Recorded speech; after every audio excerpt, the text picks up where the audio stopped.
Hello viewers, welcome to Legend Online and YouTube classes. This is Praveen, Indian Polity faculty. మనకి legend classes ద్వారా మనకి group 2, group 3 ఇంకా వేరే ఉద్యోగాలకు ఏదైనా ప్రిపేర్ అవుతున్న వాళ్ళ కోసం లెజెండ్ క్లాసెస్ ద్వారా ఒక మంచి ఆఫర్ అనేది ఇచ్చాము. ఇండియన్ హిస్టరీకి సంబంధించి 1000 బిట్స్ ఉంటాయి. దాని ఎక్స్ప్లెనేషన్ మనకి 26th ఆగస్ట్ రోజున స్టార్ట్ అవుతుంది. ఈవినింగ్ 6 to ఈవినింగ్ 9 వరకు డైలీ ఎక్స్ప్లెనేషన్ అనేది ఉంటుంది. ఇలా ఇండియన్ హిస్టరీ తర్వాత ఒక్కొక్కటిగా సబ్జెక్ట్స్ అనేవి యాడ్ అవుతాయి. ప్రతి వ్యక్తి కూడా ఆ కంటెంట్ ఏదైతే ఉందో మంచి ఎక్స్పర్ట్ ఫ్యాకల్టీ తోటి డీల్ చేస్తాం కాబట్టి ఇండియన్ హిస్టరీ తర్వాత ఒక్కొక్క సబ్జెక్ట్ అనేది మీకు చెప్పడం జరుగుతుంది. ప్రతి సబ్జెక్ట్ ఎక్స్ప్లెనేషన్లో భాగంగా ఒక సబ్జెక్ట్కి 1000 క్వశ్చన్స్ ఉంటాయండి, 1000 క్వశ్చన్స్ ఉంటాయి. మీకు ఓవరాల్గా సబ్జెక్ట్ అంతా కూడా కవర్ అయిపోతుంది కాబట్టి ఈచ్ వన్ సబ్జెక్ట్కి 49 రూపీస్ అనేది డిసైడ్ చేయడం జరిగింది. 26th ఆగస్ట్ ఏదైతే ఉందో ఆ రోజుతో ఈ ఆఫర్ అనేది స్టార్ట్ అవుతుంది. అదేవిధంగా క్లాస్ చెప్పడం అనేది కూడా 26th స్టార్ట్ అవుతుంది. డెఫినెట్గా అందరూ తీసుకోవాలి. ఈ వీడియో చూస్తున్న ప్రతి వ్యక్తి దీన్ని లైక్ చేయండి, షేర్ చేయండి, మరికొంతమందికి కామెంట్ చేయండి.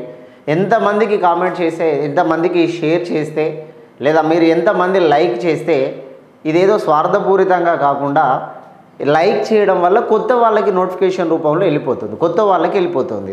మీరు ఎంత లైక్ చేస్తే అంత కొత్త వాళ్ళకి వెళ్ళిపోతుంది. చాలామంది అభ్యర్థులకి మన యాప్ ద్వారా అదేవిధంగా యూట్యూబ్ ద్వారా ఎంతో యూజ్ఫుల్ మెసేజ్ వస్తుంది కాబట్టి ఇంకా కొత్త మందికి మీరు చేరే విధంగా లైక్ చేయండి, కామెంట్స్ కూడా చెప్పాల్సిన అవసరం ఉంటుంది. రైట్, మన కంటెంట్లోకి వెళ్దాం. ఈరోజు మనం ఇందిరాగాంధీ గారు ఎవరైతే ఉన్నారో ఆ ఇందిరాగాంధీ గారు చేసినటువంటి రాజ్యాంగ సవరణలని మనం పరిశీలన చేద్దాం. మనం ప్రీవియస్ క్లాస్లో నరేంద్ర మోడీ గారి కాలంలో చేసిన రాజ్యాంగ సవరణలు అనే కంటెంట్ చూసాం. మరి ఇందిరాగాంధీ కాలంలో చేసినటువంటి రాజ్యాంగ సవరణలు ఏవి ఉన్నాయి? ఇందిరాగాంధీ కాలంలో మరీ ముఖ్యంగా 1976లో 42nd కాన్స్టిట్యూషనల్ అమెండ్మెంట్ యాక్ట్ అనేది ప్రధానంగా మనం చూడబోయేటువంటి కంటెంట్. ఇందిరాగాంధీ కాలంలో మొత్తం చేసిన సవరణలు చూడకుండా ఇందిరాగాంధీ గారు చేసిన 1976లో 42 అనే రాజ్యాంగ సవరణని మనం ఇప్పుడు అబ్జర్వ్ చేయబోతున్నాం.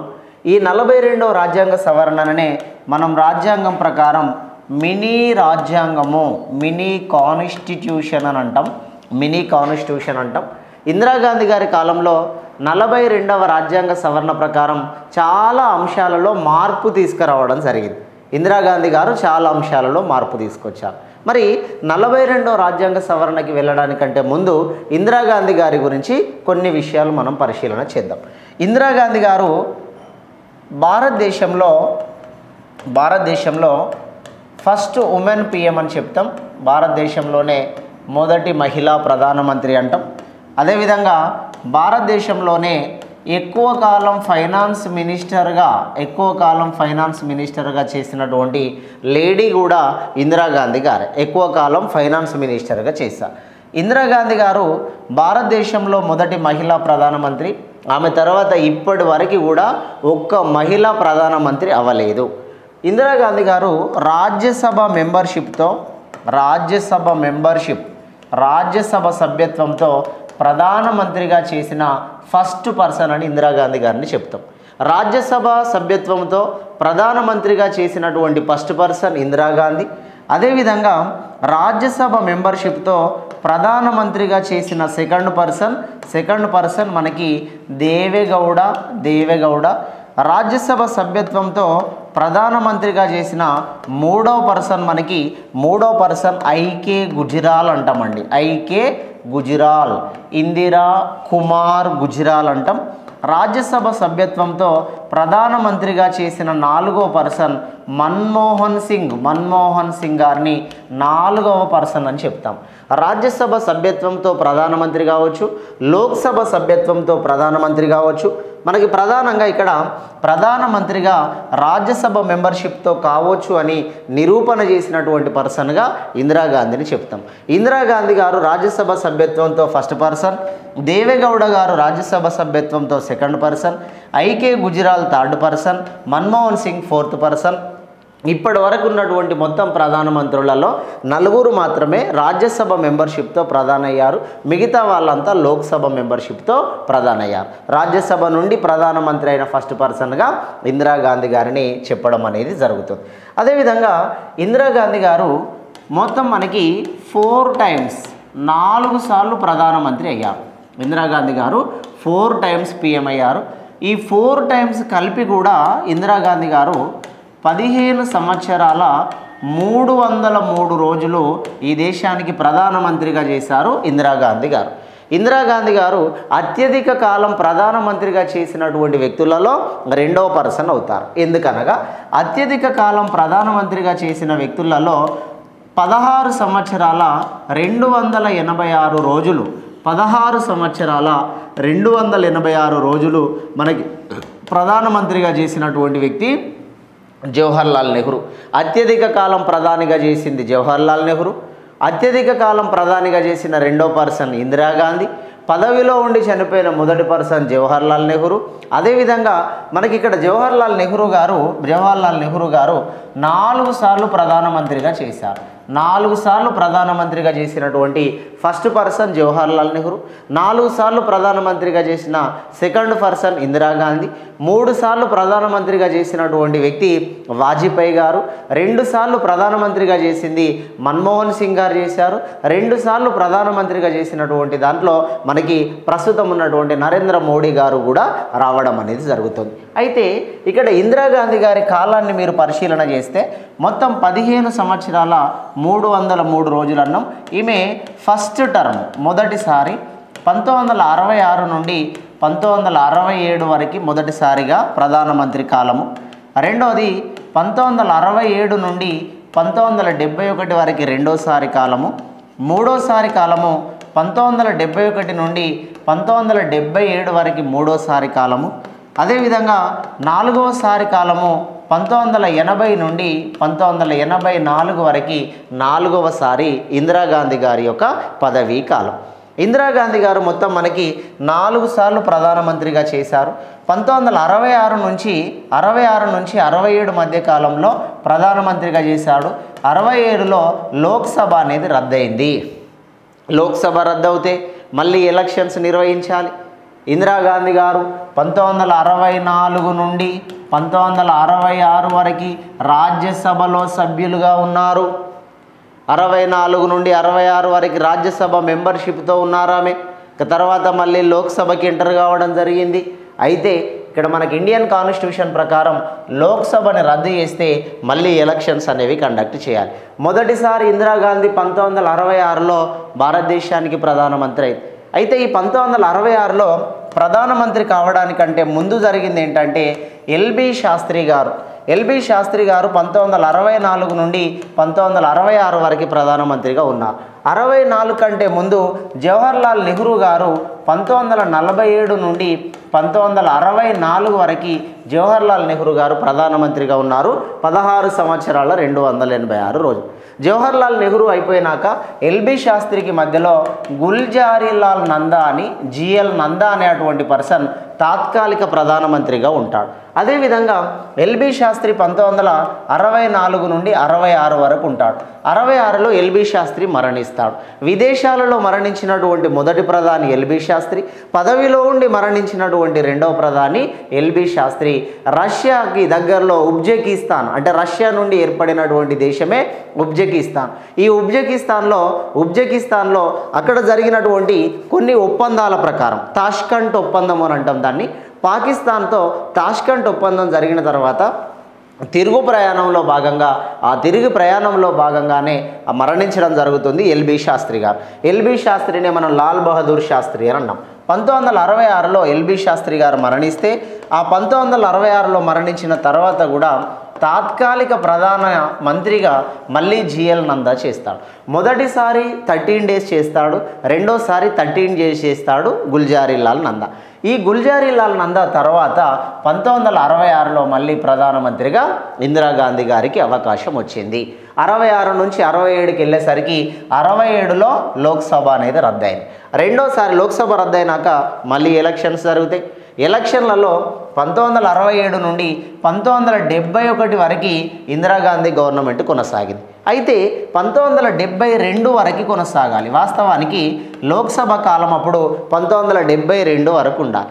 1972 వరకు ఉండకుండా 1971లోనే గవర్నమెంట్ని క్యాన్సల్ చేస్తుంది. గవర్నమెంట్ని క్యాన్సల్ చేయడం అంటే ముందస్తు ఎన్నికలకి రావడం. గవర్నమెంట్ని క్యాన్సల్ చేస్తుంది. గవర్నమెంట్ని క్యాన్సల్ చేసినాక 1971లో మళ్ళీ ఎలక్షన్స్ జరుగుతాయి. 1971లో జరిగే అటువంటి ఎలక్షన్లని మొదటిసారి జరిగిన మధ్యంతర ఎన్నికలు అంటాం. వెరీ వెరీ ఇంపార్టెంట్ అండి. భారతదేశంలో మొదటిసారి మధ్యంతర ఎన్నికలు, దీనినే ఇంటేరిమ్ ఎలక్షన్స్ అంటాం. ఇంటేరిమ్ ఎలక్షన్స్ భారతదేశంలో మొదటి మధ్యంతర ఎన్నికలు 1971లో జరిగినాయి. అంటే ముందస్తు ఎన్నికల్లోకి వెళ్ళడం అనేది ఇందిరాగాంధీ స్టార్ట్ చేసింది. గవర్నమెంట్ ఇంకొక సంవత్సరం ఉండగానే డిజాల్వ్ చేసుకున్నారు. ఒక సంవత్సరం ముందుగానే రద్దు చేసుకొని 1971లో ఇందిరాగాంధీ గవర్నమెంట్ని ఏర్పాటు చేయడం కోసం ఎలక్షన్ కండక్ట్ చేశారు. దేశంలో మొదటిసారి మధ్యంతర ఎన్నికలు 1971లో వచ్చినాయి. అయితే 1971 నుండి 1976 వరకే ఈ గవర్నమెంట్ కొనసాగాలి. 1971 నుండి 1976 వరకే ఉండాలి. కానీ 1977 వరకు పెంచారు. 1977 వరకు ఎందుకు పెంచాల్సి వచ్చిందంటే లోక్సభ పదవీ కాలాన్ని, ఎమ్మెల్యేల పదవీ కాలాన్ని 5 సంవత్సరాల నుండి 6 సంవత్సరాలకు పెంచింది ఇందిరాగాంధీ గవర్నమెంట్ పెంచింది. 5 సంవత్సరాల నుండి 6 సంవత్సరాలకి లోక్సభ కాలాన్ని పెంచారు ఇందిరాగాంధీ గారు.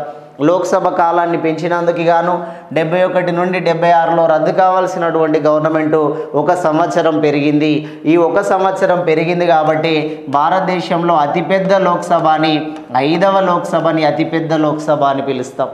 5వ లోక్సభ అతిపెద్ద లోక్సభ 1971 నుండి 77 వరకు 5వ లోక్సభ కొనసాగింది. అతిపెద్ద లోక్సభని 5వ లోక్సభని అన్నాం. అతి చిన్న లోక్సభని 12వ లోక్సభని అతి చిన్న లోక్సభ అని పిలుస్తాం. అతిపెద్ద లోక్సభ 5వ లోక్సభ, అతి చిన్న లోక్సభ 12వ లోక్సభ అని అంటాం. అంటే ఇందిరాగాంధీ గారు 1976 వరకు ఉండాల్సినటువంటి గవర్నమెంట్ని 1 సంవత్సరం పెంచుకున్నారు. లోక్సభ కాలాన్ని పెంచింది ఇందిరాగాంధీ, ఎమ్మెల్యే సభ కాలాన్ని పెంచింది ఇందిరాగాంధీ. 5 సంవత్సరాల నుండి 6 సంవత్సరాలకు పెంచారు. అదే మొరార్జీ దేశాయ్ వచ్చిన తర్వాత 1978లో 44 రాజ్యాంగ సవరణ ద్వారా మొరార్జీ దేశాయ్ మళ్ళీ 6 సంవత్సరాల నుండి 5 సంవత్సరాలకి తీసుకురావడం అనేది జరిగింది. ఇది ఆమె కాలంలో జరిగినటువంటి 3వ పదవీ కాలం. ఈ 3వ పదవీ కాలం 1977లో అయిపోతే 1977 నుండి 1980 వరకు ఇందిరాగాంధీ మళ్ళీ ఎలక్షన్లో గెలవలేదు. 1977లో ఇందిరాగాంధీ గవర్నమెంటు రద్దయిపోయిన తర్వాత, అంటే ఇందిరాగాంధీ గవర్నమెంట్ అయిపోయిన తర్వాత 1977 నుండి 1979 వరకు మొరార్జీ దేశాయ్ ఈ దేశానికి ప్రధానమంత్రిగా పనిచేశాడు. అదేవిధంగా 1979 నుండి 1980 వరకు చౌదరి చరణ్ సింగ్ అనే పర్సన్ మొరార్జీ దేశాయ్ తర్వాత ప్రధానమంత్రి అయ్యాడు. ఈ మొరార్జీ దేశాయ్ తర్వాత ప్రధానమంత్రి అయింది చౌదరి చరణ్ సింగ్. మొరార్జీ దేశాయ్ 1977 నుండి 1979 వరకు మొరార్జీ దేశాయ్. ఇందిరాగాంధీ పదవీ కాలం 77లో అయిపోయిన తర్వాత 2 ప్రధానమంత్రులు మారారు. ఈ 2 ప్రధానమంత్రుల తర్వాత మళ్ళీ 1980లో గవర్నమెంట్ని మళ్ళీ రీఎస్టాబ్లిష్మెంట్ చేసుకున్నది ఇందిరాగాంధీ. అయితే ఈ 1977లో ఆమె గవర్నమెంట్ రద్దవడానికి గల ప్రధాన కారణం, లేదా ఆమె గెలవకపోవడానికి గల ప్రధాన కారణం ఏంటంటే 1975 జూన్ 25వ తేదీన ఈ దేశంలో ఇందిరాగాంధీ ఎమర్జెన్సీ విధిస్తుంది. జాతీయ అత్యవసర పరిస్థితి విధిస్తుంది. ఈ జాతీయ అత్యవసర పరిస్థితి విధిస్తే అత్యవసర పరిస్థితి 1977 మార్చి 21 వరకు 1977 మార్చి 21 వరకు అత్యవసర పరిస్థితి కొనసాగింది. 1975 నుండి 1977 వరకు ఇందిరాగాంధీ విధించినటువంటి నేషనల్ ఎమర్జెన్సీ అనేది కొనసాగింది. నేషనల్ ఎమర్జెన్సీ రద్దయిన తర్వాత 1 ఇయర్లోగా ఎలక్షన్స్ అనేవి కండక్ట్ చేయాలి. నేషనల్ ఎమర్జెన్సీ రద్దయిన తర్వాత అప్పటి నుండి 1 ఇయర్లోగా ఎలక్షన్ కండక్ట్ చేయాలి. ఆ 1 ఇయర్లోగా ఎలక్షన్ కండక్ట్ చేస్తే ఇందిరాగాంధీ చేసినటువంటి అరాచకాలను దృష్టిలో పెట్టుకొని ఇందిరాగాంధీ చేసినటువంటి అరాచకాలను దాదాపుగా 1,00,000 మందికి పైగా ఇందిరాగాంధీ అరెస్ట్ చేసింది. చాలామంది ఫ్రీడమ్ ఫైటర్స్ అప్పుడు పోరాటం చేసినటువంటి వ్యక్తులని చాలామందిని అరెస్ట్ చేసింది. ఆమె అరెస్ట్ చేసినటువంటి దాంట్లో ఇప్పుడు లైవ్గా ఉన్నటువంటి గౌరవ వెంకయ్య నాయుడు గారు ఉన్నారు. ప్రీవియస్లో మనకి సుష్మా స్వరాజ్ గారు ఉన్నారు. అదేవిధంగా అరుణ్ జైట్లీ గారు ఉన్నారు. జయప్రకాష్ నారాయణ్ అని అండ్ సీనియర్ జయప్రకాష్ నారాయణ్ గారు ఉన్నారు. అదేవిధంగా మొరార్జీ దేశాయ్ గారు ఉన్నారు. అనేక మందిని అరెస్ట్ చేసి ఇందిరాగాంధీ జైళ్ళలో నిర్బంధించింది. ఈమె జైల్లో నిర్బంధించినటువంటి సందర్భాన్ని దృష్టిలో పెట్టుకొని దేశంలో ఉన్న ప్రజలంతా కలిసి ఈసారి ఇందిరాగాంధీని ఓడించాలి అనే ఉద్దేశం మీద ఇందిరాగాంధీ గవర్నమెంట్ని క్యాన్సల్ చేసి అంటే ఇందిరాగాంధీ గవర్నమెంట్ రాకుండా వాళ్ళంతా కూడా ప్రయత్నాలు చేసి మొరార్జీ దేశాయ్ని ప్రధానమంత్రిగా చేశారు. అందుకోసమే మొట్టమొదటి నాన్ కాంగ్రెస్ పిఎం అని మొరార్జీ దేశాయ్ని పిలుస్తాం. మొదటి జనతా పార్టీ ప్రధానమంత్రి అని మొరార్జీ దేశాయ్ గారిని పిలుస్తాము. ఇట్లా 3వసారి గవర్నమెంట్ అనేది రద్దయింది. ఇక 4వసారి గవర్నమెంట్కి వచ్చింది. 4వసారి గవర్నమెంట్కి వచ్చిన తర్వాత 1980లో గవర్నమెంట్కి వస్తే 80 నుంచి 84 వరకు గవర్నమెంట్లో ఉన్నది. 1984 అక్టోబర్ 31న 1984 అక్టోబర్ 31న ఇందిరాగాంధీ హత్య చేయబడింది. స్వర్ణ దేవాలయం పైన దాడి చేసినందుకు గాను ఆ దాడి చేసిన దాన్ని దృష్టిలో పెట్టుకున్నటువంటి అప్పుడున్న కొంతమంది సిక్కు వర్గస్తులు ఎవరైతే ఉన్నారో ఆమెకు సెక్యూరిటీ గార్డులుగా పనిచేస్తున్నటువంటి 2 సిక్కులు ఇందిరాగాంధీ మీద కాల్పులు జరిపి ఇందిరాగాంధీ గారిని చంపేయడం జరుగుతుంది. 1984 అక్టోబర్ 31న ఇందిరాగాంధీ గారు మరణించడం జరిగింది. అయితే ఇదంతా ప్రాసెస్ నేను మీకు ఎందుకు చెప్తున్నా అంటే ఆమె 1966లో ఆమె ప్రస్థానం స్టార్ట్ అయ్యి 1984 వరకు కొనసాగింది. అందరి పదవీ కాలాలకి ఇందిరాగాంధీ పదవీ కాలాలకి చాలా తేడా ఉంటుంది. అందరి పదవీ కాలాలు 4 సార్లు నెహ్రూ అనుకున్నాం. 4 సార్లు జవహర్లాల్ నెహ్రూ అంటే ఇన్నది డైరెక్ట్గా చెప్పుకోవచ్చు. 1947 నుండి 1952 ఒకసారి, అదేవిధంగా రెండోసారి 1952 నుండి 57 వరకు రెండోసారి, మూడోసారి 1957 నుండి 1962 వరకు మూడోసారి, నాలుగోసారి 1962 నుండి 1964 వరకు జవహర్లాల్ నెహ్రూ పదవిలో ఉండి చనిపోయాడని ఇట్లా చెప్పుకోవచ్చు. 4 సార్లు 5 సంవత్సరాలు కలిపి చెప్పుకోవచ్చు. కానీ ఇందిరాగాంధీ కాలం కొంత కన్ఫ్యూజన్గా ఉంటుంది కాబట్టి ఈ లిస్ట్ అంతా మీకు చెప్పడం జరిగింది. అయితే 1966 నుండి 84 ఆమె మరణించే కాలం వరకు ఇందిరాగాంధీ చేసినటువంటి రాజ్యాంగ సవరణలలో మనం అతి ముఖ్యమైన రాజ్యాంగ సవరణ 42వ సవరణని మనం చూడబోతున్నాం. ఈ 42వ సవరణ ద్వారా ఇందిరాగాంధీ ఏ అంశాలని మార్పు చేసుకుంటూ వచ్చింది, ఇది మనం ఈరోజు డిస్కషన్ చేయబోయే కంటెంట్. అందుకోసమే మనం ఇక్కడ ఏమన్నామంటే ఇందిరాగాంధీ 1976లో 42 అనే రాజ్యాంగ సవరణ ద్వారా చాలా అంశాలలో మార్పు చేసింది. ఆమె మార్పు చేసినటువంటి అంశాలు అనేక రకాల అంశాలు ఉంటాయి. వాటిలో 42 అనే రాజ్యాంగ సవరణ ఏదైతే ఉందో ఆ 42వ సవరణని అతి ముఖ్యమైన రాజ్యాంగ సవరణ అంటాం. భారతదేశంలో మినీ రాజ్యాంగం అంటాం. చాలా అంశాలని సవరించింది కాబట్టి ఇప్పుడున్నటువంటి రాజ్యాంగంతో పాటుగా అదొక చిన్న స్థాయి రాజ్యాంగం లాగా అయిపోయింది. కాబట్టి ఇందిరాగాంధీ గారు చేసినటువంటి రాజ్యాంగ సవరణల్లో 42వ సవరణని మినీ రాజ్యాంగము అనే పేరుతో పిలిచాం. ఇక్కడ మీరు గుర్తుంచుకోవాల్సింది మనకి మినీ రాజ్యాంగం అని ఇక్కడ అన్నాము. మినీ పార్లమెంట్ చట్టం అని ఇంకొకటి ఉంటుందండి.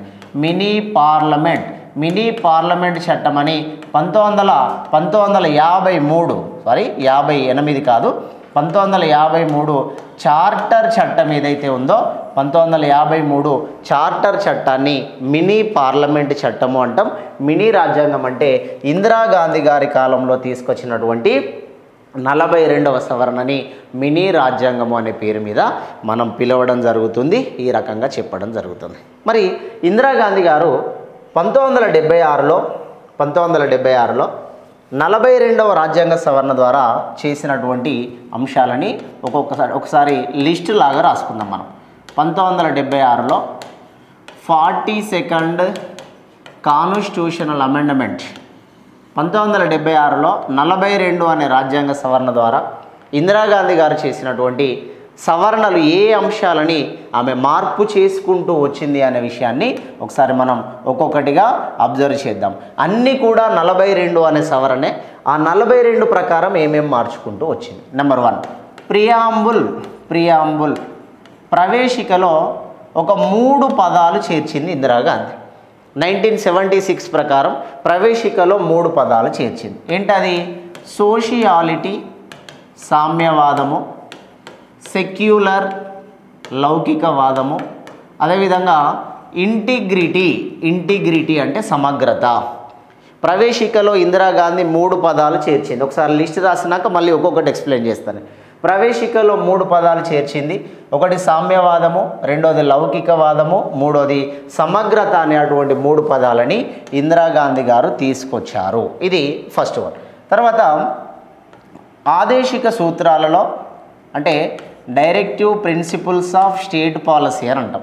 ఆదేశిక సూత్రాలలో ఇందిరాగాంధీ గారు 39 A అనే ఒక ఆర్టికల్ని యాడ్ చేసింది. 1976-42 ప్రకారం 39 A అనే దాన్ని యాడ్ చేసింది. ఫ్రీ లీగల్ అడ్వైజెస్ అంటాం. ఫ్రీ లీగల్ అడ్వైజెస్ ప్రజలందరికీ ఉచిత న్యాయ సలహాలు అందించాలి. దీని మీద వచ్చిన జడ్జిమెంట్లు కూడా చెప్తాం. ఉచిత న్యాయ సలహాలు అందించాలి. ఇదే ఆదేశిక సూత్రాల ద్వారా 43 A ఎవరైతే లేబర్స్ ఉన్నారో, లేబర్స్ అంటే కార్మికులకి కార్మికులకి యాజమాన్యంలో భాగస్వామ్యం కల్పించాలి. పార్ట్నర్షిప్, కార్మికులకి యాజమాన్యంలో భాగస్వామ్యం కల్పించాలి. అదేవిధంగా ఆదేశిక సూత్రాలలో 48 A అని ఉంటుంది. ఈ 48 A అనేది పర్యావరణము అంటే అట్మాస్ఫియర్ కానీ పర్యావరణాన్ని మరియు ఎనిమల్స్ని వన్యప్రాణులని పరిరక్షించాలి అనేటువంటి ఉద్దేశం మీద directive principles of state policy ఆదేశిక సూత్రాలలో ఇందిరాగాంధీ 3 అంశాలని యాడ్ చేయడం అనేది జరిగింది. ఇక తర్వాత ఈ థర్డ్ వన్లో ఫండమెంటల్ డ్యూటీస్ ప్రాథమిక విధులు అనే వాటిని యాడ్ చేసింది ఇందిరాగాంధీ. ఈ ప్రాథమిక విధులను యాడ్ చేయడానికి సర్దార్ స్వరణ్ సింగ్ కమిటీ సూచన ప్రకారం ప్రాథమిక విధులను ఇందిరాగాంధీ యాడ్ చేయడం అనేది జరిగింది. ఇది ప్రాథమిక విధులకి సంబంధించింది. అదేవిధంగా మనకి 4th వన్లో ఇందిరాగాంధీ గారి కాలంలో ఇంకా తీసుకొచ్చినటువంటి అంశాలని మనం చూసినట్టయితే క్యాబినెట్ మంత్రిమండలి ఎవరైతే ఉన్నారో ఈ మంత్రిమండలి ఇచ్చినటువంటి అడ్వైజెస్ మంత్రిమండలి సలహాల ప్రకారమే ప్రెసిడెంట్ రాష్ట్రపతి పరిపాలన చేయాలి. మంత్రిమండలి యొక్క అభిప్రాయం ప్రకారం లేదా మంత్రిమండలి యొక్క సలహాల ప్రకారమే రాష్ట్రపతి పరిపాలన చేయాలి. మంత్రిమండలి ఇచ్చినటువంటి సలహాలని రాష్ట్రపతి తిరస్కరించకూడదు. మంత్రిమండలి ఇచ్చినటువంటి సలహాలని రాష్ట్రపతి పునఃపరిశీలన రీకన్సిడరేషన్కి పంపకూడదు అని ఇందిరాగాంధీ చెప్పింది. ఇందిరాగాంధీ కనీసం మంత్రిమండలి ఇచ్చిన సలహాలలో కొంచెం తప్పు ఉన్నది అని కూడా చెప్పే అధికారం రాష్ట్రపతికి లేదు అని చెబితే మళ్ళీ దీనిని మొరార్జీ దేశాయ్ వచ్చిన తర్వాత సవరణ చేసి ఆ సవరణ ప్రకారం 1978లో 44 సవరణ ప్రకారం మొరార్జీ దేశాయ్ ఏం చెప్పాడంటే మంత్రిమండలి ఇచ్చిన సలహాలలో ఒకవేళ ఏదైనా తప్పు ఉన్నట్టయితే దాన్ని వెనక్కి పంపే అధికారం రాష్ట్రపతికి ఉంటుంది అని చెప్పేసి మళ్ళీ మొరార్జీ దేశాయ్ వచ్చిన తర్వాత సవరణ చేయడం జరిగింది. ఇది 4వ అంశంగా మనం ఇందిరాగాంధీ నేను లిస్ట్ చెప్తున్నందుకే లిస్ట్ లిస్టులో 4వ అంశంగా ఇందిరాగాంధీ చేసినటువంటి అంశాలని మనం చూసినాం. నెక్స్ట్ ఇందులో భాగంగానే లోక్సభ మరియు ఎమ్మెల్యే సభల యొక్క పదవీ కాలాలని, లోక్సభ ఎమ్మెల్యే సభ యొక్క పదవీ కాలాన్ని 5 సంవత్సరాల నుండి 6 సంవత్సరాలకి పెంచింది ఇందిరాగాంధీ. లోక్సభ పదవీ కాలాన్ని మనం ఇంతకుముందు అతిపెద్ద లోక్సభ 5వ లోక్సభ, అతి చిన్న లోక్సభ 12వ లోక్సభ అని చెప్పాను కదా. లోక్సభ యొక్క పదవీ కాలాన్ని 5 సంవత్సరాల నుండి 6 సంవత్సరాలకి ఇందిరాగాంధీ పెంచింది. అదేవిధంగా sixth one Lok Sabha and MLA సీట్లని, లోక్సభ అండ్ ఎమ్మెల్యే సీట్స్ ఏవైతే ఉంటాయో వీటిని 2001 సెన్సెస్ ప్రకారం లేదా 2001 వరకు కూడా ఎవరు పెంచకూడదు, 2001 వరకు ఎవరు పెంచకూడదు అని ఇందిరాగాంధీ రాజ్యాంగ సవరణ చేసింది. లోక్సభ యొక్క మరియు ఎమ్మెల్యే సభల యొక్క సీట్లని, లోక్సభ ఎమ్మెల్యే సభ యొక్క స్థానాల సంఖ్యని ఎవరు పెంచడానికి అవకాశం లేకుండా ఇందిరాగాంధీ రాజ్యాంగాన్ని సవరణ చేసుకున్నది. నెక్స్ట్ 7th వన్ రాజ్యాంగ సవరణలని న్యాయ సమీక్ష చేసే అధికారం న్యాయస్థానాలకి లేదు అనే అటువంటి విషయాన్ని ఇందిరాగాంధీ గారు ఈ సవరణ తీసుకొచ్చారు. రాజ్యాంగ సవరణలని న్యాయ సమీక్ష చేసే అధికారం అంటే కోర్టులకి కూడా రాజ్యాంగ సవరణలని రద్దు చేసే అధికారం లేదు అని ఇందిరాగాంధీ గారు తమ ఆలోచన విధానాన్ని తెలియజేయడం జరిగింది. ఇక తర్వాత పరిపాలనా ట్రిబ్యునల్స్, అడ్మినిస్ట్రేటివ్ ట్రిబ్యునల్స్ అంటాం, అడ్మినిస్ట్రేటివ్ ట్రిబ్యునల్ సిస్టమ్ అని అంటాం. అడ్మినిస్ట్రేటివ్ ట్రిబ్యునల్ సిస్టమ్, పరిపాలనా సిస్టమ్ లేదా పరిపాలనలో ట్రిబ్యునల్ వ్యవస్థ అనే దాన్ని యాడ్ చేశారు. ట్రిబ్యునల్ సిస్టమ్ అంటే దీన్ని ఎక్స్పర్ట్ కోర్ట్ అంటాం, కోర్టులలో ఇదొక భాగంగా ఉంటుంది. దీనిని 14 క్లాజ్ ఏ అనేటువంటి భాగంలో ఇందిరాగాంధీ గారు దీనిని యాడ్ చేయడం అనేది జరిగింది. ఇక తర్వాత 9th అంశంలో భాగంగా ఇందిరాగాంధీ గారు తీసుకొచ్చిన 9th అంశంలో భాగంగా ఇక్కడ చెప్పినటువంటి మరొక ముఖ్యమైన విషయం ఏంటంటే ఇందిరాగాంధీ గారు రాష్ట్ర జాబితా, స్టేట్ లిస్ట్ అంటాం, రాష్ట్ర జాబితాలోని ఒక 5 అంశాలని ఉమ్మడి జాబితా జాయింట్ లిస్టులోకి బదిలీ చేశారు. రాష్ట్ర జాబితాలోని ఒక 5 అంశాలని ఉమ్మడి జాబితాలోకి ఇందిరాగాంధీ గారు బదిలీ చేయడం అనేది జరిగింది. ఇట్లా చెప్పుకుంటూ పోతే అనేక రకాలైనటువంటి అంశాలు ఇందిరాగాంధీ గారి కాలంలో చేయడం అనేది జరిగింది. ఇప్పుడు ఇందిరాగాంధీ గారు చేసినటువంటి అంశాలని మనం ఇక్కడ అబ్జర్వ్ చేసినాం కదా. ఈమె 42 అనేటువంటి రాజ్యాంగ సవరణ ద్వారా ఈ దేశంలో ఏ ప్రధానమంత్రి చేయనటువంటి ఉన్నతమైన అంశాలని, సుప్రీంకోర్టుకి కూడా మమ్మల్ని క్వశ్చన్ చేసే రైట్ లేదు అనేటువంటి స్థాయిగా ఇందిరాగాంధీ గారు అనేక అంశాలలో మార్పులు తీసుకురావడం జరిగింది. ఆమె తీసుకొచ్చినటువంటి మార్పులలో ఒకసారి మనం ప్రీవియస్లో రాసిన దాని ప్రకారం ఒక్కొక్కటిగా క్లియర్గా డీటెయిల్డ్గా మనం అబ్జర్వ్ చేయాల్సి వస్తుంది. ఇవన్నీ కూడా మనకి చెప్తున్నటువంటి ప్రతి పాయింట్ ఏదైతే ఉందో మీకు గ్రూప్ 2, గ్రూప్ 3 మీరు ఏ కాంపిటేటివ్ ఎగ్జామ్ రాసినా అందులో అన్ని రకాల అంశాలు కవర్ అయ్యేలాగా ఇండియన్ పాలిటీ అనేది చెప్పడం జరుగుతుంది. అన్ని రకాల అంశాలు వస్తాయి. ఒక ఇందిరాగాంధీని తీసుకుంటే రాజ్యాంగ సవరణలు వస్తున్నాయి, ఆ కంటెంట్ అనేది కూడా వస్తుంది. ఎగ్జాంపుల్ ఇప్పుడు ప్రియాంబుల్ అంటున్నాం, ప్రియాంబుల్ యొక్క హిస్టరీని మొత్తం కూడా మనం ఇక్కడ చూపిస్తాం. రైట్, ఇందిరాగాంధీ గారు తీసుకొచ్చిన దాంట్లో మనం ఒక్కొక్కటిగా మళ్ళీ ఒకసారి డీటెయిల్డ్గా చూద్దాం. ఇందిరాగాంధీ గారు తీసుకొచ్చింది మనకి ప్రధానంగా సోషియాలిటీ, సామ్యవాదము, సెక్యులర్ లౌకికవాదము, అదేవిధంగా ఇంటిగ్రిటీ, సమగ్రత అనే 3 పదాలను ఇందిరాగాంధీ చేర్చారు. ఇక్కడ సామ్యవాదము, సోషియాలిటీ అనేది భారతదేశంలో మనకి 1955 సంవత్సరంలో అవడి అనే సమావేశంలో సామ్యవాద తరహా తీర్మానాన్ని జవహర్లాల్ నెహ్రూ ప్రవేశపెట్టాడు. భారతదేశంలో సామ్యవాదాన్ని నెహ్రూ సామ్యవాదము, అదేవిధంగా ప్రజాస్వామ్య సామ్యవాదము అని పిలుస్తాం. సామ్యవాదము అంటే ధనవంతులకి పేదవాళ్ళకి మధ్య ఉండే అటువంటి అసమానతలని తొలగించడం. సామ్యవాద నియమాలకి కొనసాగింపుగా ఇండియన్ కాన్స్టిట్యూషన్లో తీసుకొచ్చినవే ఆదేశిక సూత్రాలు. సామ్యవాద నియమాలు అంటే ధనవంతులకి పేదవాళ్ళకి మధ్యలో ఉండే తేడాలని తొలగించడం. ఆ తేడాలని తొలగించడం కోసం అని చెప్పేసి ఆదేశిక సూత్రాలని మనకి ఇండియన్ కాన్స్టిట్యూషన్లో తొలగించి అనేక రకాలుగా ప్రజా సంక్షేమం కోసం ఆదేశిక సూత్రాల యొక్క లక్ష్యం ప్రజా సంక్షేమ రాజ్యం. ఈ పాయింట్ మనకి ప్రీవియస్గా ఎస్ఐ కానిస్టేబుల్లో అడిగారు. ఆదేశిక సూత్రాల యొక్క లక్ష్యం ఏంటి అని అంటే ప్రజా సంక్షేమ రాజ్యం. దీన్నే పబ్లిక్ వెల్ఫేర్ అంటాం, లేదా శ్రేయో రాజ్య స్థాపన అనే అటువంటి పేరుతో పిలుస్తాం.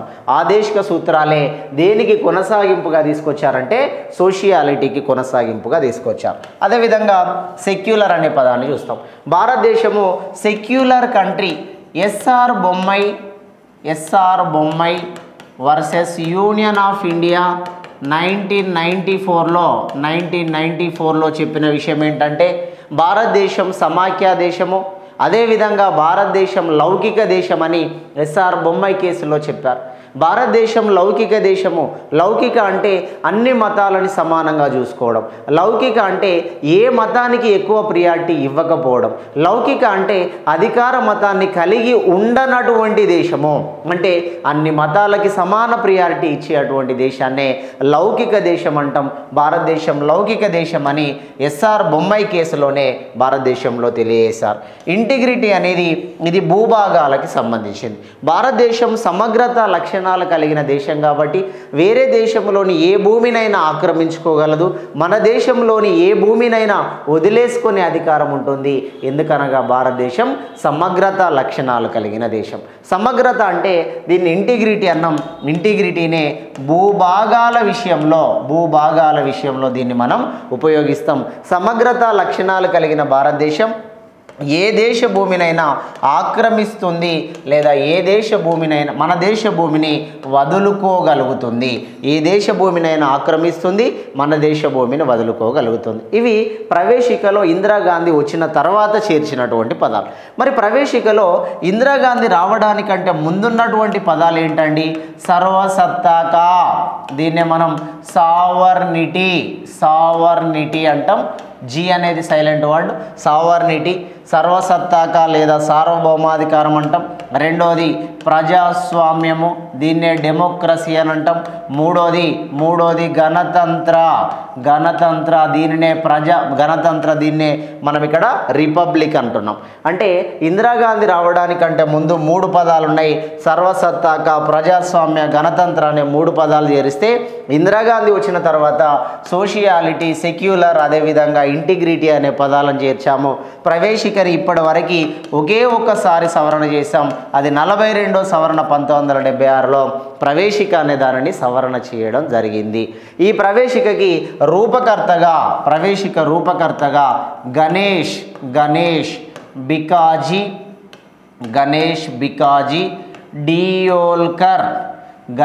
బికాజీ డియోల్కర్ అనే వ్యక్తిని మేకర్ ఆఫ్ ద ప్రియాంబుల్, ప్రవేశిక పితామహుడుగా మనం చెప్పడం అనేది జరుగుతుంది. గణేష్ బికాజీ డియోల్కర్ అనే అటువంటి పర్సన్ ఎవరైతే ఉంటారో దాన్ని మనం ఇక్కడ ఈ రకంగా మనం చెప్పడం అనేది జరుగుతుంది. గణేష్ బికాజీ డియోల్కర్ కాదు, నందన్ లాల్ బోస్ అనాలి. ఈ నందన్ లాల్ బోస్ అనాలి. ప్రవేశిక పితామహుడు నందన్ లాల్ బోస్ ప్రవేశిక పితామహుడు. ప్రవేశికకి రూపకర్త అనాలి. మళ్ళీ ప్రవేశిక పితామహుడు అంటే నెహ్రూ అవుతాడు. నందన్ లాల్ బోస్ అంటే ప్రవేశికకి రూపకర్త అంటాం. మరి గణేష్ బికాజీ డియోల్కర్ ఎవరండి అని అంటే గణేష్ బికాజీ డియోల్కర్ సుప్రీంకోర్టు భవన నిర్మాత. చిన్న కరెక్షన్. నందన్ లాల్ బోస్ అనే అతను ప్రవేశికకి రూపకర్త గణేష్ బికాజీ డియోల్కర్ అనే పర్సన్ సుప్రీంకోర్టు భవనాన్ని నిర్మించిన భవన నిర్మాత అని చెప్తాం. అంటే ఈ 3 పదాలను యాడ్ చేసింది ఎవరి కాలంలో తీసుకొచ్చారండి అని అంటే ఇందిరాగాంధీ గారి కాలంలో తీసుకొచ్చారు. వాటి యొక్క వివరణని మనం చెప్పడం జరుగుతుంది. చాలా క్లియర్గా అర్థం చేసుకోవాలి. చాలా సబ్జెక్ట్ అనేది అంటే చాలా టాపిక్లు అనేవి ఇందులో ఉంటున్నాయి కాబట్టి ఒక్కొక్క పర్సన్ గురించి చెప్పినప్పుడు చాలా సబ్జెక్ట్ వస్తుంది. రైట్. అండ్ నెక్స్ట్ వన్, మనకి ఇందిరాగాంధీ గారు ఆదేశిక సూత్రాలు ఇప్పుడు మనం ఒక 3 అంశాలు చెప్పాను నేను. ఆదేశిక సూత్రాలు, వీటినే directive principles of state policy అంటాం. అని అంటాం. ఆదేశిక సూత్రాలే మనకి ఇండియన్ కాన్స్టిట్యూషన్లో 4వ భాగంలో ఉంటాయి. ఆ 4వ భాగమే 36 నుండి 51 ఆర్టికల్స్ ఉంటాయి. ఈ 36 నుండి 51 ఆర్టికల్స్ కలిగినటువంటి ఆదేశిక సూత్రాలని ఐర్లాండ్ రాజ్యాంగం నుండి తీసుకున్నాం. ఐర్లాండ్ వాళ్ళు స్పెయిన్ నుండి తీసుకున్నారు, స్పెయిన్ వాళ్ళు రోమ్ దేశం నుండి తీసుకున్నారు. ఆదేశిక సూత్రాల యొక్క అమలు విధానం అనేది ప్రభుత్వాలపైన ఆధారపడి ఉంటాయి.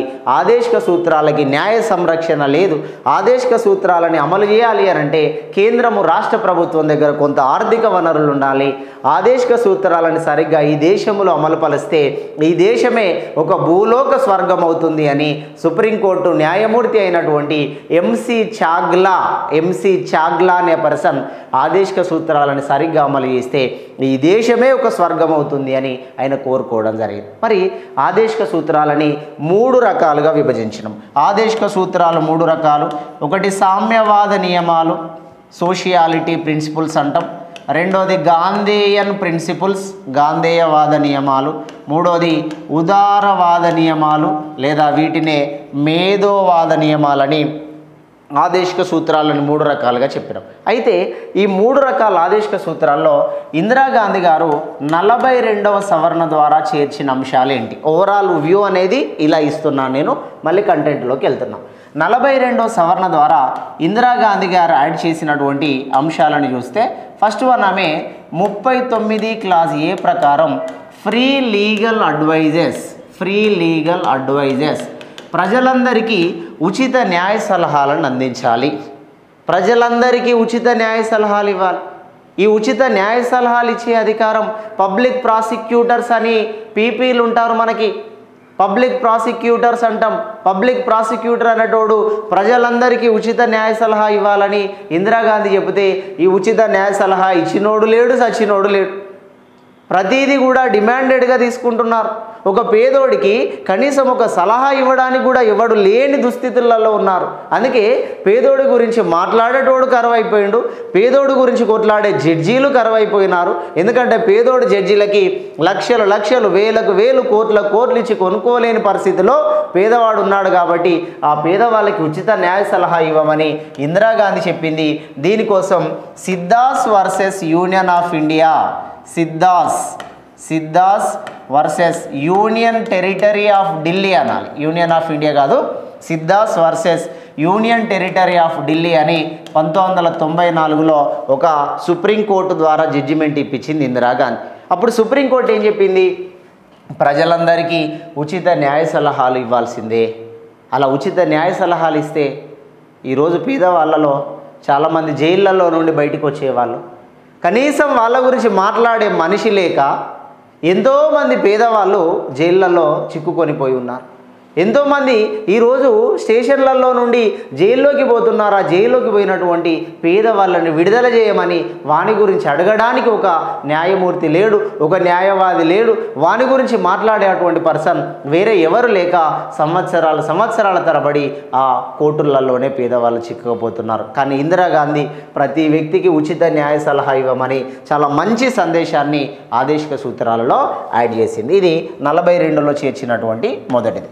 నెక్స్ట్, అదేవిధంగా Indira Gandhi 43 capital A partnership in the management,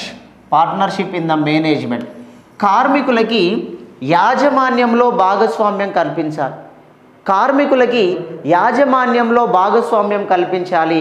అంటే కార్మికులు కూడా మేనేజ్మెంట్లో అవసరమైతే పార్ట్నర్స్గా వాళ్ళు ఉంటారు కాబట్టి ఆ కార్మికులకి యాజమాన్యంలో భాగస్వామ్యం ఇవ్వాలని ఇందిరాగాంధీ చెప్పింది. తర్వాత మూడోది 48 క్యాపిటల్ ఏ, పర్యావరణాన్ని వన్యప్రాణులని పరిరక్షించాలి. పర్యావరణాన్ని వన్యప్రాణులని పరిరక్షించాలి అన్నటువంటి విధానాన్ని కూడా ఇందిరాగాంధీ గారి దేశంలో ప్రవేశపెట్టడం అనేది జరిగింది. అయితే ఆదేశిక సూత్రాల్లో ఇందిరాగాంధీ గారు ఆమె ఆలోచన విధానం ద్వారా తీసుకొచ్చినటువంటి 3 అంశాలు ఇవి. రైట్. నెక్స్ట్ వన్, అంటే టోటల్గా టాపిక్ కవర్ అవుతుందండి, మీరు అర్థం చేసుకోవాలా. రాసుకునే ప్రతి వ్యక్తి దీన్ని క్లియర్గా అర్థం చేసుకోవాలి. నెక్స్ట్ వన్, ఫండమెంటల్ డ్యూటీస్, ప్రాథమిక విధులని ఇందిరాగాంధీ 1976 42nd అమెండ్మెంట్ ప్రకారం చేర్చింది.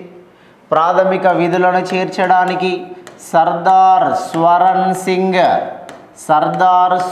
సింగ్ అనే పేరుతో కమిటీని నియమించింది.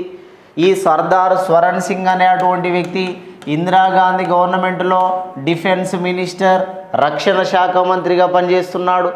ఇందిరాగాంధీ గారు 1976లో ప్రాథమిక విధులని 51 క్లాజ్ ఏ అనే ఆర్టికల్లో చేర్చారు.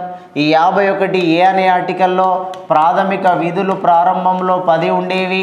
ప్రస్తుతం ప్రాథమిక విధుల సంఖ్య 11. ప్రస్తుతం ప్రాథమిక విధుల్లోని 11వ విధి 6 నుండి 14 సంవత్సరాల లోపు పిల్లలకి ఉచిత నిర్బంధ విద్య కల్పించాలి. ఈ ఉచిత నిర్బంధ విద్య కల్పించాలనే విషయాన్ని 2002 సంవత్సరంలో 86వ రాజ్యాంగ సవరణ చట్టం ద్వారా గౌరవ వాజ్పేయి గారి ఆధీనంలో ఈ చట్టాన్ని తీసుకురావడం అనేది జరిగింది. అయితే ఈ 6 నుండి 14 సంవత్సరాల లోపు పిల్లలకి ఉచిత నిర్బంధ విద్య కల్పించాలి.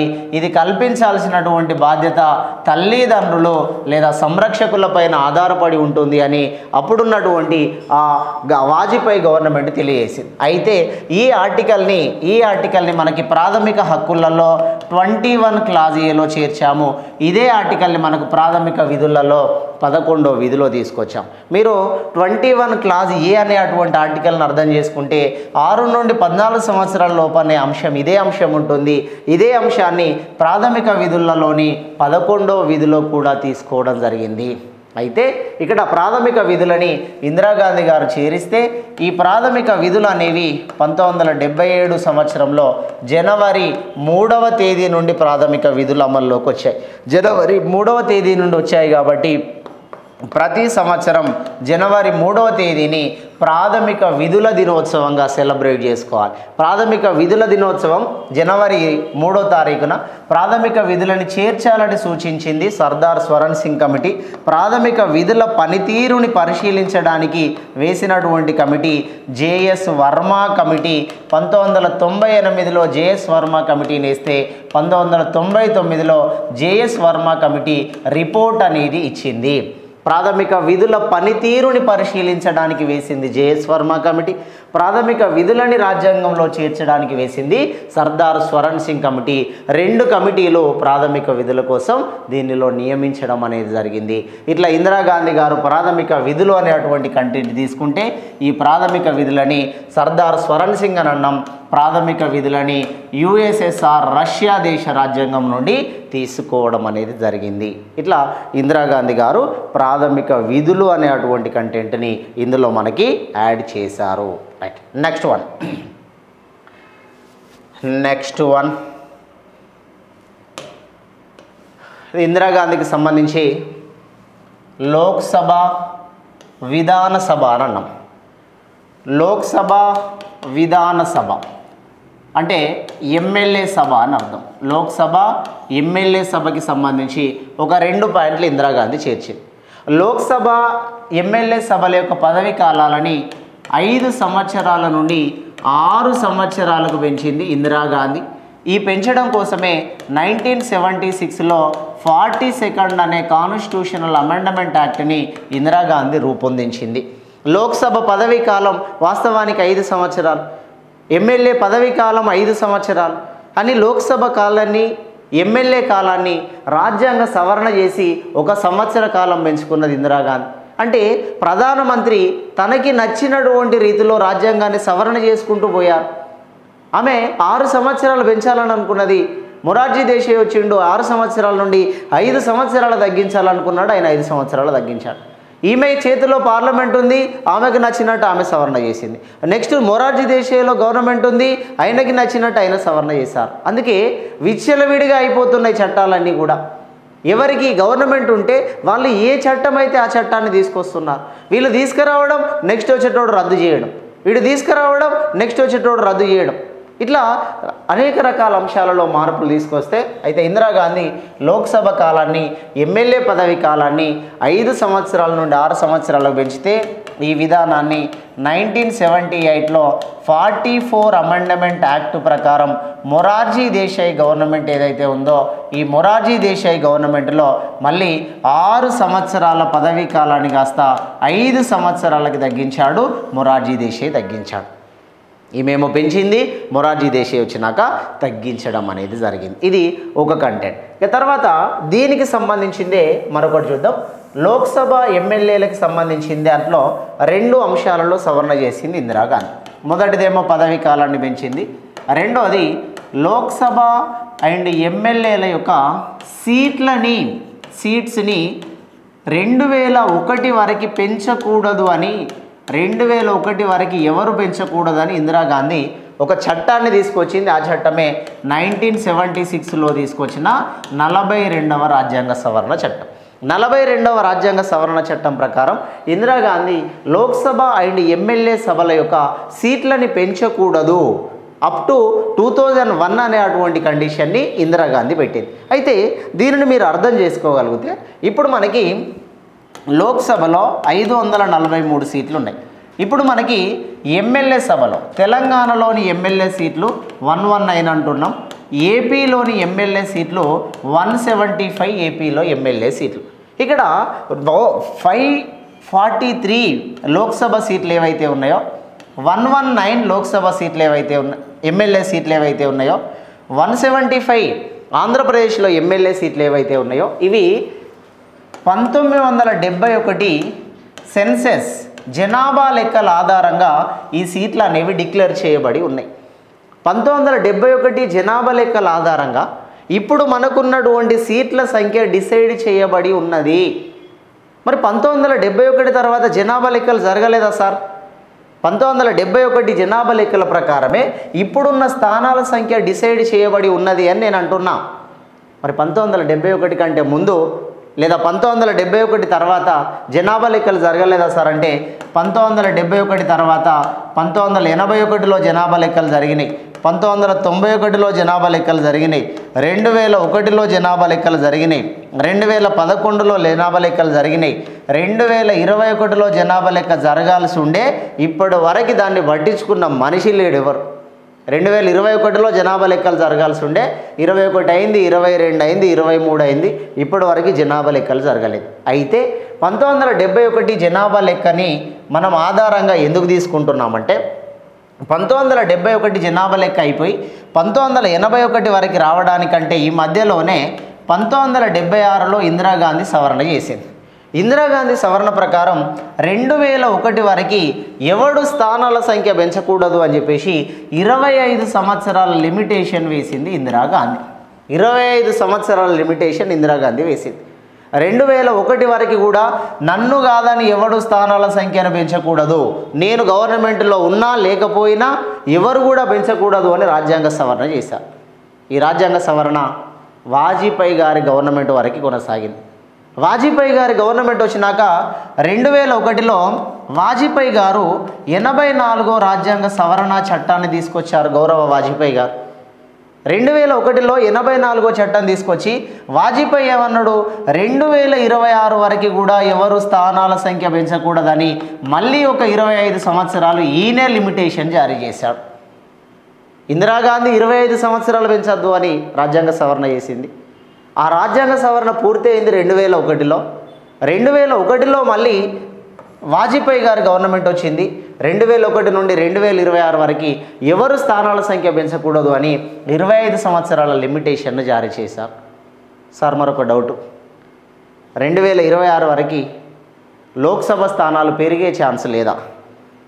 2026 వరకు ఎమ్మెల్యే స్థానాల సంఖ్య పెరిగే ఛాన్స్ లేదా అంటే ఒక ఛాన్స్ ఉన్నది.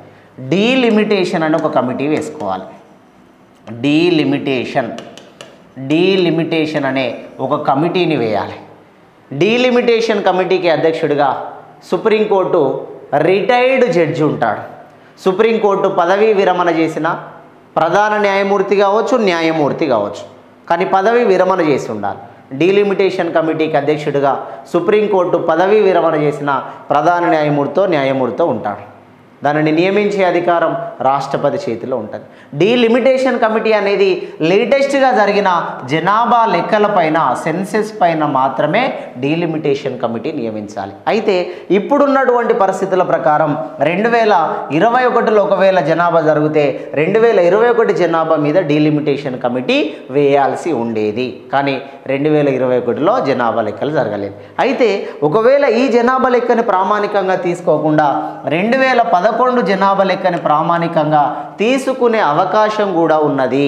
ఎందుకనగా 1971 నుండి 2001 వరకు జనాభా చాలా వరకు పెరిగింది కాబట్టి ఈ జనాభాని ఆధారంగా తీసుకొని 2001 జనాభాని ఆధారంగా తీసుకొని స్థానాల సంఖ్య పెంచడానికి అవకాశం ఉంది.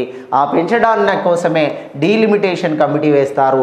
ఇది వేస్తారా వేయరా అనేది గవర్నమెంట్ మీద డిసైడ్ అంటుంది. ఒకవేళ డీలిమిటేషన్ కమిటీ వేస్తే లేటెస్ట్గా జరిగిన జనాభా లెక్కల మీద వేయాల్సినటువంటి అవసరం ఉంటుంది. అయితే ఇందిరాగాంధీ గారు చెప్పింది ఏంటంటే, నా అభిప్రాయం లేకుండా, అంటే ఇక్కడ ఆమె తీసుకొచ్చినటువంటి విధానం ఏంటంటే, లోక్సభ స్థానాలని, ఎమ్మెల్యే స్థానాల సంఖ్యని ఎవరు పెంచకూడదని 25 సంవత్సరాల లిమిటేషన్ని జారీ చేసింది. గౌరవ ఇందిరాగాంధీ గారి గవర్నమెంట్లో జారీ చేయడం అనేది జరిగింది. ఇది ఒక అంశం. నెక్స్ట్ కంటిన్యూషన్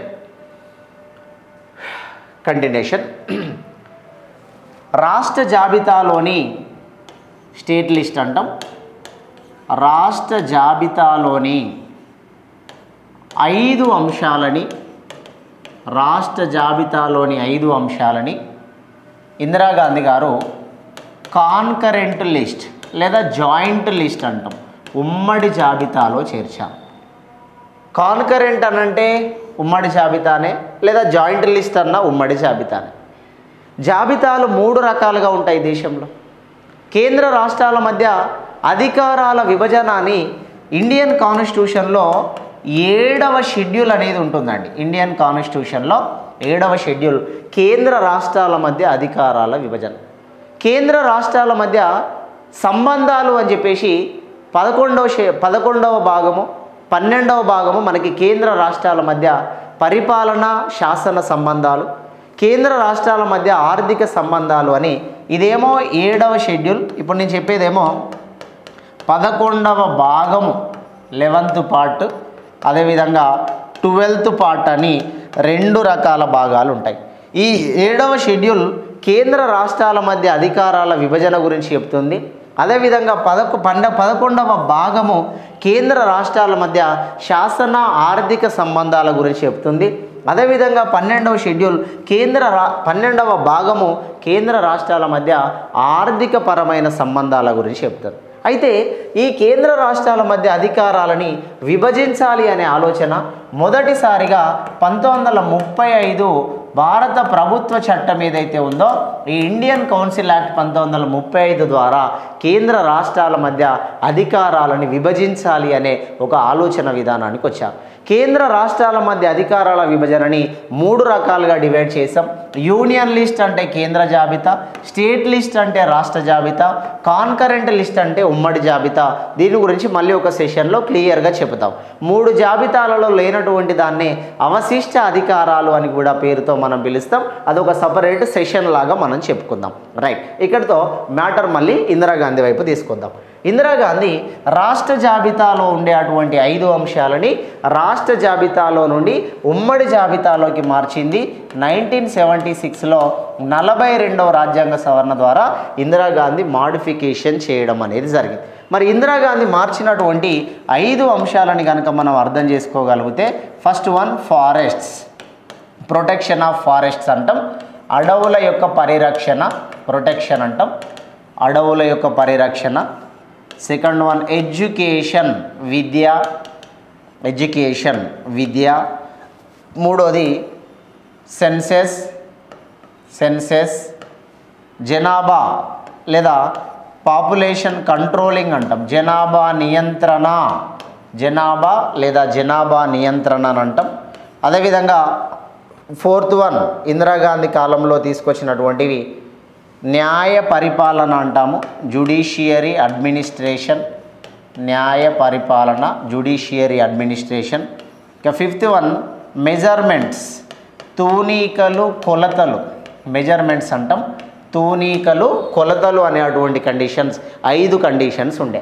ఈ 5 కండిషన్లు ఫస్ట్ రాష్ట్ర జాబితాలో ఉన్నాయి. రాష్ట్ర జాబితాలో ఉన్నాయంటే రాష్ట్ర ప్రభుత్వానికి అధికారం ఉంటాయి. కేంద్ర జాబితా పైన కేంద్రానికి అధికారం ఉంటుంది, రాష్ట్ర జాబితా పైన రాష్ట్రానికి అధికారం ఉంటుంది. ఉమ్మడి జాబితా పైన కేంద్రానికి రాష్ట్రానికి ఇద్దరికీ అధికారాలు ఉంటాయి. ఈ ఇద్దరిలో మళ్ళీ ఎక్కువగా కేంద్రానికే అవకాశాలు ఉంటాయి.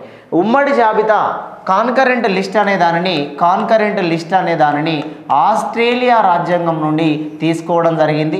3 అధికారాలలో లేనటువంటి వాటినే అవశిష్ట అధికారాలు అని అంటాం. 3 జాబితాలలో లేనటువంటి వాటిని అవశిష్ట అధికారాలు అంటాం. దీన్నే రెసిడ్యూవరీ పవర్స్ అని అంటాం. అవశిష్ట అధికారాలు దీనినే రెసిడ్యూవరీ పవర్స్ అంటాం. ఈ రెసిడ్యూవరీ పవర్స్నే కెనడా దేశ రాజ్యాంగం నుండి మనం తీసుకోవడం అనేది జరిగింది. అందుకోసమే లేటెస్ట్గా జరిగిన గ్రూప్ 4 ఎగ్జామ్లో మనకు అడిగినారు క్వశ్చన్, అవశిష్ట అధికారాలని గుర్తించేది ఎవరండి? అవశిష్ట అధికారాలని identified by the supreme court, power of the parliament. అధికారం అనేది పార్లమెంటుకు ఉంటుంది, కానీ వీటిని గుర్తించే అధికారం సుప్రీంకోర్టుకి మాత్రమే ఉంటుంది అని చెప్పడం జరిగింది. అయితే ఈ రాష్ట్ర జాబితాలో ఉండే అటువంటి అంశాలని ఉమ్మడి జాబితాలోకి మార్చింది ఇందిరాగాంధీ. ఫారెస్ట్ అడవులని కానీ ఎడ్యుకేషన్ని కానీ 2017లో ఫారెస్ట్ బీట్ ఆఫీసర్ FBO అనే ఎగ్జామ్ జరిగింది. 2017 FBO ఎగ్జామ్లో అడిగిన క్వశ్చన్, ఎడ్యుకేషన్ అనేది ప్రారంభంలో ఏ జాబితాలో ఉండేది అంటే ప్రారంభంలో రాష్ట్ర జాబితాలో ఉండేది, ప్రస్తుతం ఎడ్యుకేషన్ అనేది ఉమ్మడి జాబితాలోకి వచ్చింది. ఉమ్మడి జాబితాలోకి బదిలీ చేసిన సవరణ 42వ సవరణ 1976లో ఈ సవరణను చేసిందే గౌరవ ఇందిరాగాంధీ గారి సవరణ చేయడం జరిగింది. అందుకోసమే ఈ 5 అంశాలు ఏవైతే ఉన్నాయో ఈ 5 అంశాలను కూడా ఇందిరాగాంధీ గారి కాలంలోనే రాష్ట్ర జాబితాలో నుండి ఉమ్మడి జాబితాలోకి బదిలీ చేయడం అనేది జరిగింది. ఇది ఇందిరాగాంధీ గారు చేసినటువంటి మరొక అంశం. ఇక చివరిగా ఇందిరాగాంధీ గారు తీసుకొచ్చిన అంశాల్లో చివరిగా మంత్రి మండలి. ఇది కేంద్రానికి వర్తిస్తుంది, రాష్ట్రానికి వర్తిస్తుంది, ఇద్దరికి వర్తిస్తుంది. సెంట్రల్ క్యాబినెట్ కానీ లేదా స్టేట్ క్యాబినెట్ కానీ, కేంద్ర మంత్రి మండలి లేదా రాష్ట్ర మంత్రి మండలి. కేంద్ర మంత్రి మండలి లేదా రాష్ట్ర మంత్రి మండలి రాష్ట్రపతికి ఇచ్చినటువంటి అడ్వైజెస్ సలహాలని రాష్ట్రపతి రిజెక్ట్ చేయకూడదు. అదేవిధంగా రాష్ట్రపతి రీకన్సిడరేషన్ అంటే దీనినే పునఃపరిశీలన చేయకూడదు అని అంటాం. అంటే వెనక్కి పంపకూడదు. కేంద్ర మంత్రి మండలి రాష్ట్ర మంత్రి మండలి ఇద్దరికీ వర్తిస్తుంది. 1976 42వ రాజ్యాంగ సవరణ ఏం చెప్తున్నాం? కేంద్ర మంత్రులు రాష్ట్రపతికి ఇచ్చిన సలహాలని లేదా రాష్ట్ర మంత్రులు గవర్నర్కి ఇచ్చినటువంటి సలహాలని ఇటు రాష్ట్రపతి రిజెక్ట్ చేయకూడదు, రాష్ట్రపతి వాటిని వెనక్కి పంపకూడదు, గవర్నర్ వాటిని రిజెక్ట్ చేయకూడదు, గవర్నర్ కూడా వాటిని వెనక్కి పంపకూడదని ఇందిరాగాంధీ సవరణ చేస్తే ఈ ఇందిరాగాంధీ చేసినటువంటి సవరణని 1978లో 44 అనే అమెండ్మెంట్ ప్రకారం మొరార్జీ దేశాయ్ మళ్ళీ దీనిని సెట్ చేసుకుంటూ రావాల్సి వచ్చింది. ఇందిరాగాంధీ చేసినటువంటి చాలా అంశాలని మొరార్జీ దేశాయ్ సవరించుకుంటూ వచ్చారు. ఈ మొరార్జీ దేశాయ్ సవరణ చేయడం కోసమే చాలా విషయాలని ఆలోచనాత్మకంగా మొరార్జీ దేశాయ్ తీసుకొచ్చారు. ఈ Morarji Desai Indian civil servant officer ICS అనే పేరునే 1947 నుండి ఐఏఎస్గా మనం పిలవడం అనేది జరుగుతుంది. ఫస్ట్ మొరార్జీ దేశాయ్ అనే person Indian civil servant officer. ఆ ఇండియన్ సివిల్ సర్వెంట్ ఆఫీసర్గా ఉన్న మొరార్జీ దేశాయ్ ఇందిరాగాంధీ చేసినటువంటి చాలా విషయాలని సవరణ చేసుకుంటూ మార్పు చేసుకుంటూ రావడం అనేది జరిగింది. ఇట్లా ఇందిరాగాంధీ గారి కాలంలో ఇక్కడ చూడండి మీరు, ఇక్కడ ప్రధానమంత్రి మంత్రిమండలి ఇచ్చిన సలహాలని రాష్ట్రపతి తిరస్కరించదు, ముఖ్యమంత్రి మంత్రిమండలి ఇచ్చినటువంటి సలహాలని గవర్నర్ తిరస్కరించొద్దు. వీళ్ళిద్దరి కోసం ఈ సవరణ అనేది తీసుకురావడం జరిగింది, ఈ అంశాన్ని మార్పు చేయడం అనేది జరిగింది. ఇట్లా ఇందిరాగాంధీ గారి కాలంలో అనేక రకాలైనటువంటి అంశాలని ఇందిరాగాంధీ గారు తీసుకురావడం అనేది జరిగింది. అయితే ఇందిరాగాంధీ గారు చేసినటువంటి ఒక పొరపాటు వల్ల ఇందిరాగాంధీని చంపేయాల్సి వచ్చింది. ఇందిరాగాంధీ గారు 1984లో జూన్ 3 టు జూన్ 8 వరకు, 1984లో జూన్ 3 నుండి జూన్ 8 వరకు స్వర్ణ దేవాలయం, దీన్ని మనం గోల్డెన్ టెంపుల్ అంటున్నాం, గోల్డెన్ టెంపుల్ స్వర్ణ దేవాలయం అని అంటాం. ఈ స్వర్ణ దేవాలయం అనేది పంజాబ్లోని అమృత్సర్ అనే ప్రాంతంలో ఉన్నది. పంజాబ్లోని అమృత్సర్ అనే ప్రాంతంలో ఉన్నది. ఈ పంజాబ్లోని అమృత్సర్ అనేది సిక్కులకి చాలా పవిత్రమైనటువంటి టెంపుల్. సిక్కుల యొక్క పవిత్రమైనటువంటి గ్రంథాన్నే ఆది గ్రంథ్ సాహిబ్ అని అంటాం, ఆది గ్రంథ్ సాహిబ్. ఆ సిక్కుల యొక్క పవిత్ర గ్రంథమైన ఆది గ్రంథుని అందులో పూజిస్తారు. ఇదంతా గోల్డ్ కోటెడ్ లాగా మనకు కనబడుతుంది, బంగారు వర్ణంతో నిర్మించబడ్డ టెంపుల్ కాబట్టి గోల్డెన్ టెంపుల్ అన్నాం. అయితే 1984లో జూన్ 3 నుండి జూన్ 8 వరకు ఇందిరాగాంధీ ఆపరేషన్ బ్లూ స్టార్ అనే ఒక పోలీస్ చర్య చేసింది ఇందిరాగాంధీ. ఈ ఆపరేషన్ బ్లూ స్టార్ యొక్క ఉద్దేశం ఏంటంటే, ఈ పంజాబ్లోని అమృత్సర్లోని గోల్డెన్ టెంపుల్లో కొంతమంది ఉగ్రవాదులు చొరబడ్డారు. ఆ ఉగ్రవాదులకి సిక్కులే అవకాశం కల్పిస్తున్నారు, ఆ ఉగ్రవాదులను మాకు అప్పగించండి అనేటువంటి ఉద్దేశం మీద సిక్కులకి ఇందిరాగాంధీకి డిస్కషన్ జరిగింది. ఆ ఉగ్రవాదులలో మరీ ముఖ్యంగా బింద్రన్ సింగ్ వాలే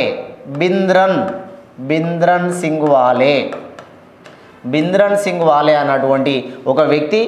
ఆ బింద్రన్ సింగ్ వాలే అన్నటువంటి వ్యక్తి వాస్తవానికి బ్రిటిష్ కాలంలో ఒక లాయర్గా, ఒక అడ్వకేట్గా పనిచేయడం అనేది జరుగుతుంది. అయితే బింద్రన్ సింగ్ వాలే అన్నటువంటి వ్యక్తి డామీ అనేటువంటి ఒక సంస్థని ఏర్పాటు చేస్తాడు. డామీ అనేటువంటి ఒక సంస్థని ఏర్పాటు చేస్తాడు. ఈ డామీ అనేటువంటి సంస్థ దేనికి దారి తీసింది అని అంటే, ఖలిస్తాన్ అనేటువంటి ఉద్యమం కోసం దారి తీసింది. మళ్ళీ ఒక సపరేట్ సెషన్ లాగా దాన్ని మనం చెప్పుకుందాం, ఇక్కడ కంటెంట్కి అనుకూలంగా పోదాం.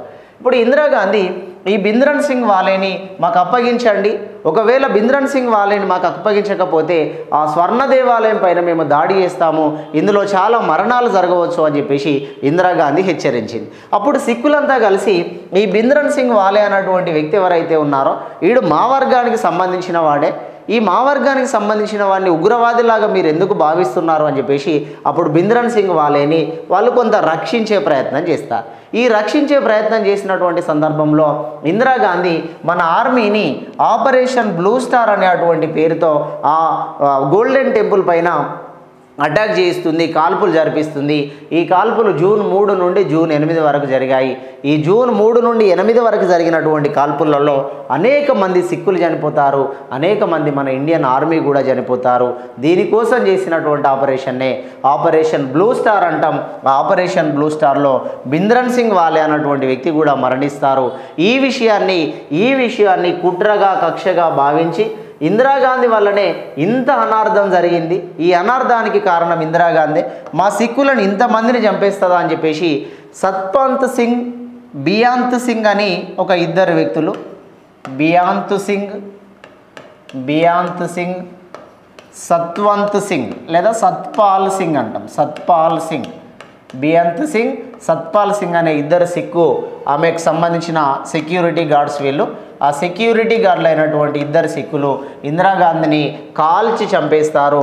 ఇందిరాగాంధీ గారు 1984లో అక్టోబర్ 31న ఇందిరాగాంధీ గారు మరణిస్తారు.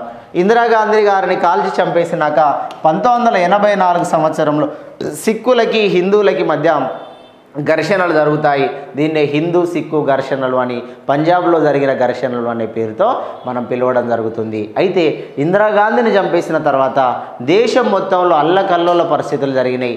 ఇందిరాగాంధీ ఇంత అరాచకాలు చేసినా, ఇంత దౌర్జన్యం చేసినా ఇందిరాగాంధీ పైన దాడి చేయడానికి ఎవడు ఎక్కడ సహకరించలేదు. కానీ ఆమె సెక్యూరిటీ గార్డులే ఇద్దరు కావాల్సుకొని ఇందిరాగాంధీని వాళ్ళ మతానికి సంబంధించిన వ్యక్తులపైన ఎక్కువగా చంపేసింది, మారణ హోమం జరిగింది. కాబట్టి దాన్ని దృష్టిలో పెట్టుకొని వాళ్ళు ఇందిరాగాంధీ గారిని హత్య చేశారు. ఇట్లా పదవిలో ఉండి చనిపోయిన మూడో ప్రధాని ఇందిరాగాంధీ అవుతుంది.